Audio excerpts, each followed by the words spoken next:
Hello there. Let us finally talk briefly about the introduction and conclusion of the article. When drafting, when writing these two segments, which normally happen toward the end of your writing process, of course, it's a good idea to write an outline of the introduction in the beginning because that helps you to situate your study, that helps you to set the pillars of your study and to engage the audience and to contextualize your scholarly contribution.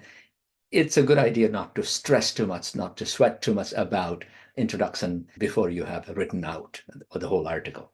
I tend to write very rough outline of the introduction in the beginning, then finish the article, then write the introduction, and finally write the conclusion. Conclusion is even easier. Let's connect back to the previous video where I discussed the CARS model and the IMBRAD model in the outlining of the article. Let's build from that. If you're looking at the CARS or creating a research space by scholars in the process of writing the introduction, the first step was establishing the broader territory, which was the scholarly context of the issue. So if you wanted to study soil structure and the importance of biome and soil load-bearing capacity, you might want to show how much research has been done in the past, what is a problem, and what you're going to study. So that is the contextualization that happens in the scholarship in the field. And then the second paragraph may be creating a niche, which is a small space for yourself, where you introduce a hypothesis or problem or gap or issue or question. That is your problem. That's a niche.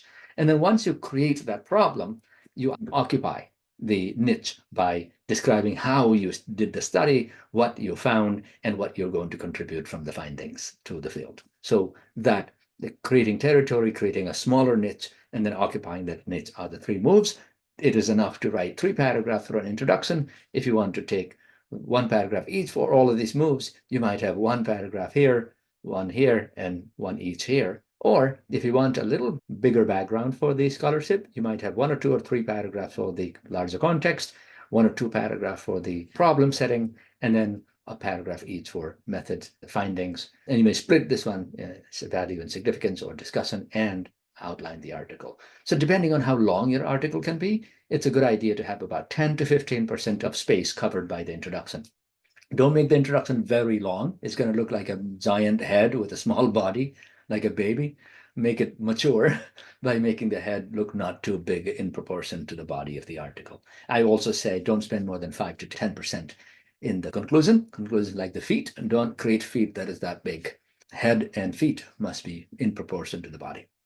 So as we have discussed earlier, these are the moves. The CARS model, establishing territory, is basically providing a scholarly background or context of the issue, and establishing the niche is gap, problem, hypothesis, etc.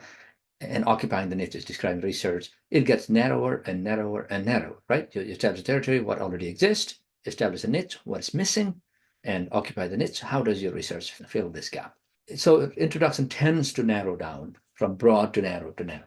The opposite is true in the case of conclusion. It starts with specific key findings that you are contributing or key points of discussion, and then goes a little broader. I'll get to that in a moment. Conclusion is opposite of the introduction. The body paragraph tend to be, parallel, meaning they don't go from broad to narrow or narrow to broad. If you were to look at the introduction section in the article that we're looking at, you might say, I want to describe the broader subject and context and write a paragraph. You might write down that you want to identify the need in the topic of study, and then you might write a paragraph, indicate the findings and significance, and then write a paragraph. And this is how planning and execution, planning and drafting will help. If you look at it, the keywords that I bolded here are actually subject. G protein coupled receptors represent the largest, most versatile class of receptors. Due to the extensive approximately 35 are very broad, right? And then a little more specific. One proposed mechanism for biosignaling is Many studies demonstrate Actually, they continue to show the existing research, but they're trying to identify a research gap. And then finally, they're indicating here we show that, we also provide, we further show, we demonstrate this is the findings and discussion. So the introduction is actually a microcosm of the entire article, and the abstract is actually a very short version of the introduction. If you simply condense these 3 paragraphs into 3 sentences or 6 sentences, that becomes the abstract.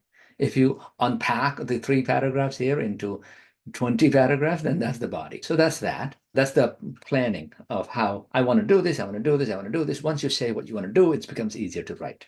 As with other sections, you should do that in the introduction as well. I want to do this, I want to do this, I want to do this.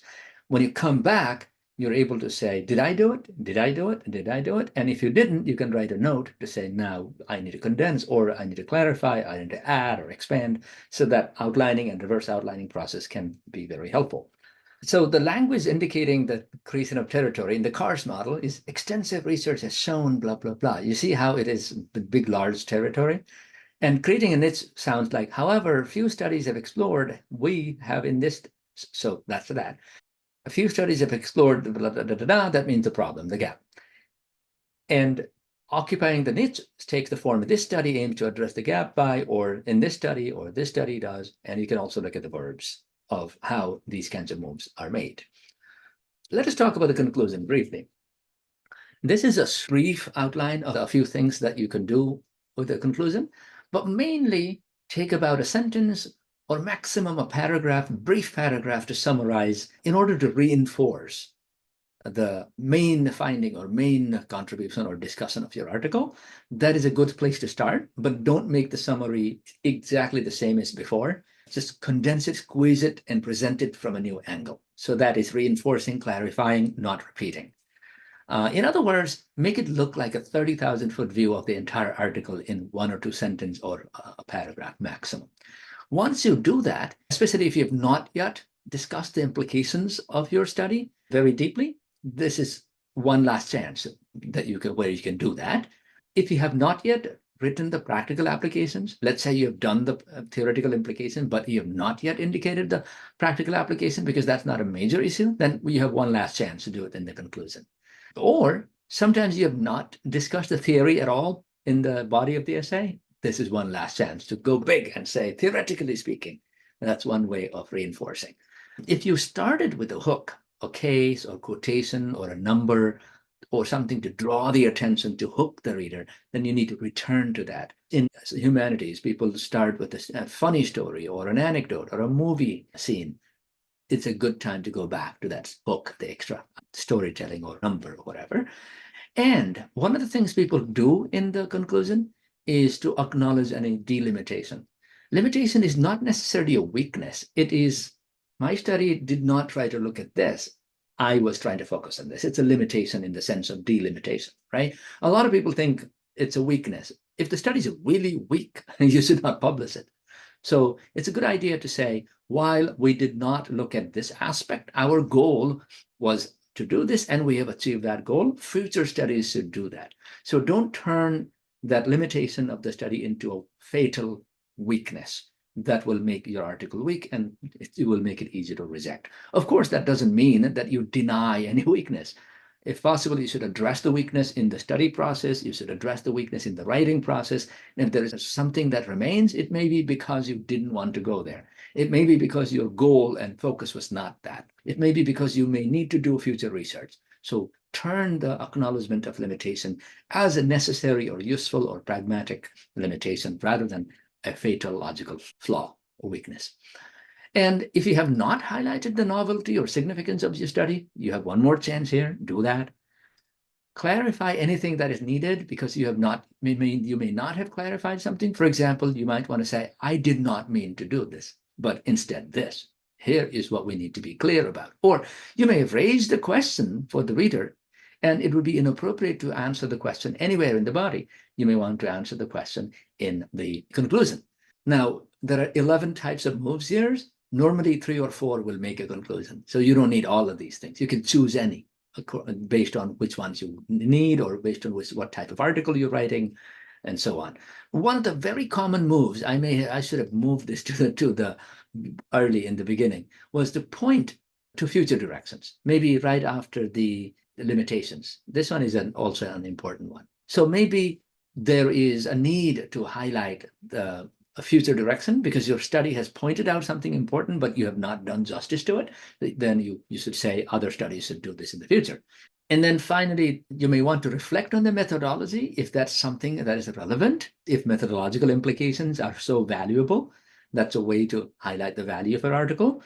If there is something that you want the reader to do, then maybe this is an opportunity to call for action, or maybe a call for action for the bigger discipline or society or community. So among the 11, you could come up with 20, 30, but these are the most common that I have seen. And I would select 4, 5, 3 out of these and make a 3-paragraph, 4-paragraph in conclusion. Conclusion doesn't need to be very long, but these are some strategies. All right, here, if you want to pause the video and watch, is a more detailed version of the previous slide. I hope this was helpful. Thank you very much. Gracias.